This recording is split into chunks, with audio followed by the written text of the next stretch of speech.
ادامه بخش چهره‌های ماندگار میرزا ترسونزاده، شاعر بزرگ و خادم معروف جمعیتی.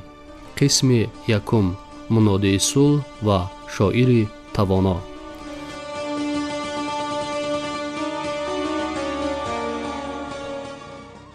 شاعر همیشه کوشش میکرد که به ملت و وطن خود خدمت شایسته نماید، با خلق هم نفس و هم قدم باشد، سخن را به منفعت دولت و جمعیت استفاده سازد. اشعار دلپذیر شاعر مهمترین مسئله های حیات مملکت، درد ملت و آرزو و آرمان های او را در بر میگیرد.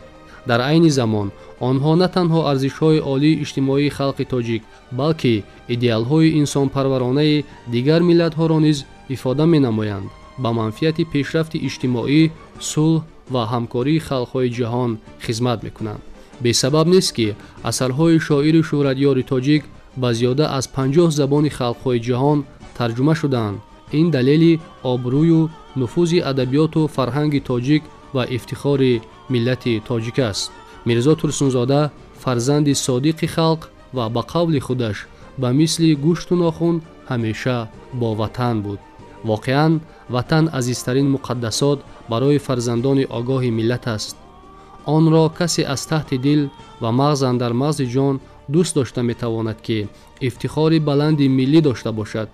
افتخار از آزادی، افتخار از زیبایی، افتخار از وطن چون مادر مشفق و غمخوار.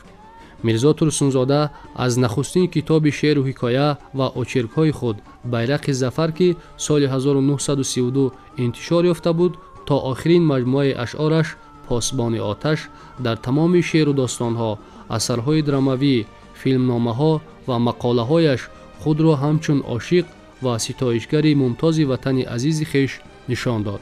احساس وطن دوستی شاعر شهیر چنان صمیمی و ذوق زیبایی پسندیش چنان روشن بودند که تاجیکستان در نظر او مملکتی طلایی می‌نمود.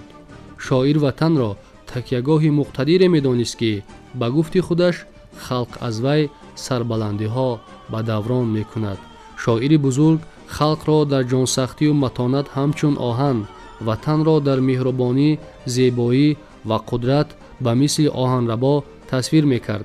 رنگ و بوی دلکش تاجیکستان که شاعر جهان گشته آن را بهشتی بی‌مثال می‌نامید، باعث افتخار ملی و سرفرازی او بود.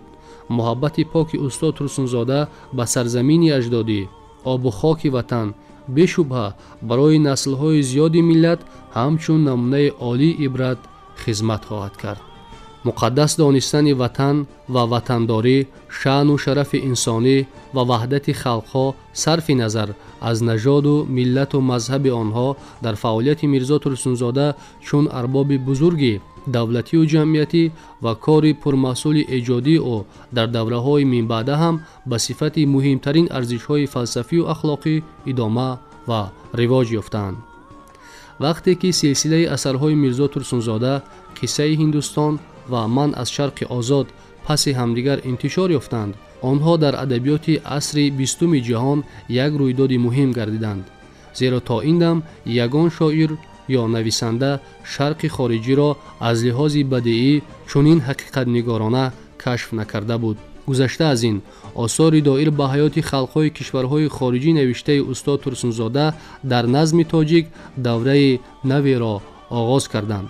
از این رو آنها زود به زبان روسی و دیگر زبان‌های جهان ترجمه شده در عالم متمدن مشهور گردیدند. زیرا در این اثرها میرزا ترسونزاده با همدردی و حسیات بزرگ بشردوستی طرز زندگانی خلق‌های شرق قبل از همه هندوستان را با تصویرهای پرزوری رمانتیکی بیان کرده برای خوشبختی و سعادت آدمان عادی مبارزه می‌برد و سیاست مستملکه‌داران را سخت محکوم می‌نماید.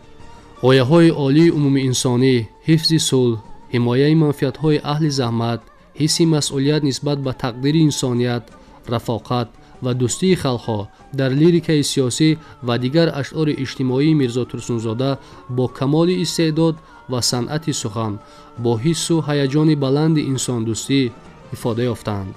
خدمت بی‌بهای یک نفر فرزند ملت شاعر پیشه و صاحب فرهنگ تاجیک мирзо турсунзода ба хазинаи тамаддуни башар низ дар ҳамин аст.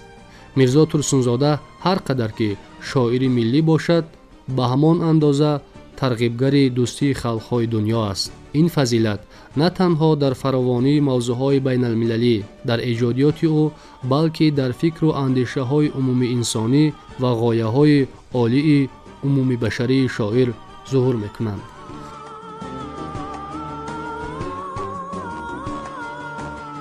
дар ин ҷо бахши чеҳраҳои мондагор дар боби мирзо турсунзода, шоири бузург ва ходими маъруфи ҷамъиятӣ, дар қисми якум мунодии сулҳ ва шоири тавоно ба поён расид.